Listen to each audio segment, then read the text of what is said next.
জনাব তারেক রহমান আমাদের কিশোরগঞ্জ জেলা বিএনপির সংগ্রামী সহসভাপতি, জেলা আইনজীবী সমিতির দুইবারের সভাপতি, নির্বাচিত সভাপতি জালাল মোহাম্মদ গাউস ভাইকে মনোনয়ন করেছিলেন। আমরা এই কারণেও দেখেছি গত নির্বাচনে যখন গাউস ভাইকে বিএনপির ভারপ্রাপ্ত চেয়ারম্যান জনাব তারেক রহমান মনোনয়ন দিয়েছিল, বর্তমান তারা উপজেলা বিএনপির সংগ্রামী সভাপতি, বর্তমান সভাপতি আমাদের সবার প্রিয় লিটন ভাই সহ সকল অঙ্গ সংগঠনের নেতৃবৃন্দ, তখন সভাপতি ছিল মোস্তফা ভাই সহ সবাই তৃণমূল পর্যায়ে গাউস ভাইকে নিয়ে প্রতিটা ইউনিয়নে প্রতিটা ওয়ার্ডে ধানের শীষের প্রচারণা করেছিলেন। কি কারণে করেছিলেন? দেশনেত্রী বেগম খালেদা জিয়া বিএনপির ভারপ্রাপ্ত চেয়ারম্যান জনাব তারেক রহমান গাউস ভাইকে ধানের শীষ মনোনয়ন দিয়েছিল বলে প্রিয় ভাইরা, বিগত আন্দোলন সংগ্রামে আমি জেলা যুবদলের সাধারণ সম্পাদক হিসাবে বলতে পারি, বিগত আন্দোলন সংগ্রামে আমি করিমগঞ্জে আমি গাউস ভাইকে দেখেছি বিএনপির তৃণমূল নেতা কর্মীদের পাশে ছিলেন। আমি বিএনপির ভারপ্রাপ্ত চেয়ারম্যান জনাব তারেক রহমানকে একটা অনুরোধই করব, যদি আমাদের কোন সুযোগ হয়, মনোনয়ন যারা প্রত্যাশী, অনেকের প্রত্যাশী আছেন, সবাই ঐক্যবদ্ধভাবে কাজ করেন।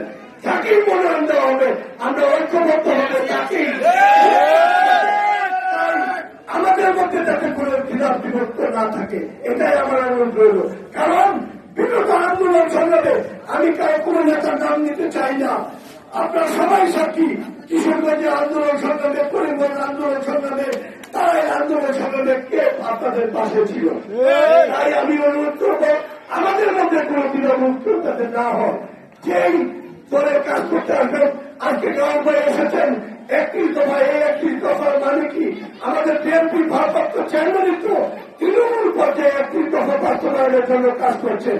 তারই ধারাবাহিকতায় আমাদের গাউস ভাই তারা এসেছেন।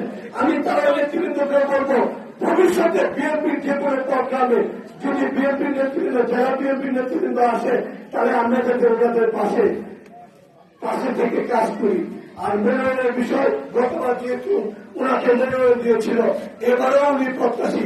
আমরাও আশা করি যেহেতু বিগত আন্দোলন সংগ্রামে উনি রাজপথে ছিলেন, আমরা তার পক্ষে কাজ করব। তার জন্য বিএনপির ভারপ্রাপ্ত চেয়ারম্যান জনাব তারেক রহমানকে সুপারিশ করবো, দেশনেত্রী বেগম খালেদা জিয়াকে সুপারিশ করবো।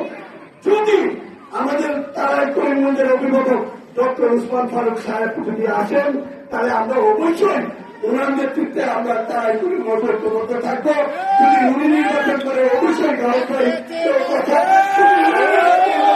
আমরা পরবর্তী বিশেষে ডক্টর উসমান ফারুকের পাশে থাকবো। যেহেতু আন্দোলন সংগ্রামে ডক্টর উসমান ফারুককে গাউস ভাইকে মনোনয়ন দিয়েছিলেন, মনোনয়নের জন্য সুপারিশ করেছিলেন। আমি আশা করি উনি যদি না আসে, অবশ্যই আগামীতে গাউস ভাই মনোনয়ন পাবেন, এই আশা প্রত্যাশা ব্যক্ত করে আমি আমার বক্তব্য শেষ করছি। ধন্যবাদ সবাইকে।